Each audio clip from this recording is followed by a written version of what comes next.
కాంగ్రెస్‌లో ఒక్కటే power centre. అది రాహుల్ గాంధీ మాత్రమే. మహేష్ కుమార్ గౌడ్ టీపీసీసీ అధ్యక్షుడిగా బాధ్యతలు స్వీకరిస్తూ, ఇక మాకు సెంటర్ ఆఫ్ ద పవర్ ఒక్కలే ఉంటారు.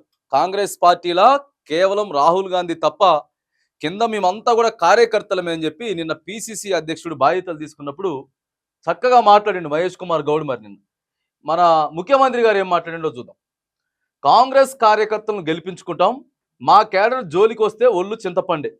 మన వాళ్ళు ఇంటికి వస్తామని వాళ్ళే అన్నారు. తీరా మన వాళ్ళే వెళ్తే తన్నారంటున్నారు. చూసుకుందాం రమ్మని ఎందుకు పిలిచినట్లు? రాజీనామా చేస్తానన్న సన్యాసి ఏమయ్యాడు? మహేష్ గౌడ్ టీపీసీ చీఫ్ కావడం సంతోషకరం. ఇద్దరం సమన్వయంతో పనిచేస్తాం సీఎం రేవంత్. ఇక మహేష్ కుమార్ గౌడ్ బాధ్యతలు స్వీకరించినటువంటి సందర్భంలో ముఖ్యమంత్రి గారు చూడు నేను ఏం మాట్లాడాడు. ఓ టీపీసీసీ బాధ్యతలు స్వీకరించేటప్పుడు మహేష్ కుమార్ గౌడ్కి అప్పగించేటప్పుడు బాధ్యతలు ఏం మాట్లాడాలా ముఖ్యమంత్రి గారు? అరే ఈ తన్నుడు గురించి వెళ్ళి గుద్దుకొని గురించి ఏం ముచ్చట్లండి నాకు అర్థం కాదు. మా వాళ్ళే వాళ్ళ ఇంటికి పోయారు, పోయి వాళ్ళ చింతపండు చేసిర్రు. ఈ మాటలు మాట్లాడొచ్చు అండి? ఒక ముఖ్యమంత్రి స్థాయిలో ఉన్నటువంటి వ్యక్తి ఇగో ఇట్లా చిల్లర మల్లరగా మాట్లాడితే ఎట్లా, ఏం కంట్రోల్ చేస్తున్నట్టు, ఏం అదుపులో పెడుతున్నట్టు? ఇది చూడండి, మొత్తం అదే ఉన్నది ఆడ. మన వాళ్ళ ఇంటికి వస్తామని వాళ్ళు చెప్తే మనోళ్ళే వాళ్ళ ఇంటికి పోయిర్రు. అంటే నేను మొత్తం మేనేజ్ చేసిన. మరి ఇప్పుడు గాంధీ మీ కూడా లేకపోతే బీఆర్ఎస్ పార్టీకి సంబంధించిన వ్యక్తి అది చెప్పాలి. అది మీ దాంట్లోనే కొంతమంది మంత్రులేమో ఈ బీఆర్ఎస్కి సంబంధించిన వ్యక్తి గాంధీ అని చెప్తారు. ఇక ముఖ్యమంత్రి గారేమో నేనే డైరెక్ట్గా పోమని చెప్పిన. ఎవరు పోయినారు? అరికప్పుడు గాంధీ కదా పోయింది. అలా మనుషులను వేసుకొని పోయింది ఆయనే కదా. మా వాళ్ళే నేను బొమ్మని చెప్పిన. ముఖ్యమంత్రి స్థాయిలో ఉన్నటువంటి వ్యక్తి ఇట్లాంటివి మాట్లాడితే 100కి 100% నిన్న ఈ స్పీచ్లు చూస్తే టీపీసీసీగా బాధ్యతలు చేపట్టినటువంటి మహేష్ కుమార్ గౌడ్ దాదాపుగా 35 నిమిషాల స్పీచ్ మాట్లాడండి.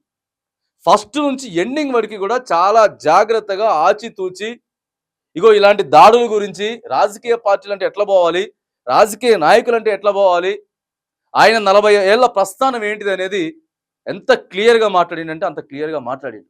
ఇగో అట్లాంటి వాళ్ళు బాధ్యతలు ఉంటే ఒక బీసీ బిడ్డగా నెంబర్ 1గా ఆయన మాట్లాడితే, ముఖ్యమంత్రి గారు ఎప్పుడు మాట్లాడినా స్టేజ్ మీద రెచ్చగొట్టేటటువంటి ముచ్చట్లు, ఇగో తన్నుకునేటటువంటి ముచ్చట్లు, లేకపోతే ఇక వల్గర్గా లాంగ్వేజ్గా మాట్లాడడం, ఇవన్నీ ముఖ్యమంత్రి గారు మాట్లాడుతూ ఉంటే మరి ఇవన్నీ ప్రజలు ఆలోచన చేస్తూ ఉన్నారు. ఎవరు రెచ్చగొడుతున్నారు, ఎవరు కావాలని చెప్పి కయ్యానికి కాలు దువ్వుతా ఉన్నారు అని చెప్పి కూడా ఆలోచిస్తూ ఉన్నారు.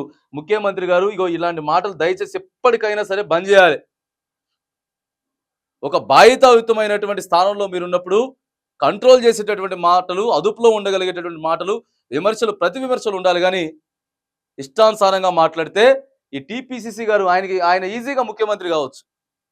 ఆయన ఈజీగా ముఖ్యమంత్రి అయ్యేటటువంటి అవకాశాలు ఉన్నాయి. పార్టీ కోసం 40 ఏళ్ళు సుదీర్ఘంగా కష్టపడ్డాడు కాబట్టి ఇగో ఆయన కార్యకర్తల గురించే మాట్లాడింది తప్ప వేరే దాని గురించి అసలు మాట్లాడలేదు.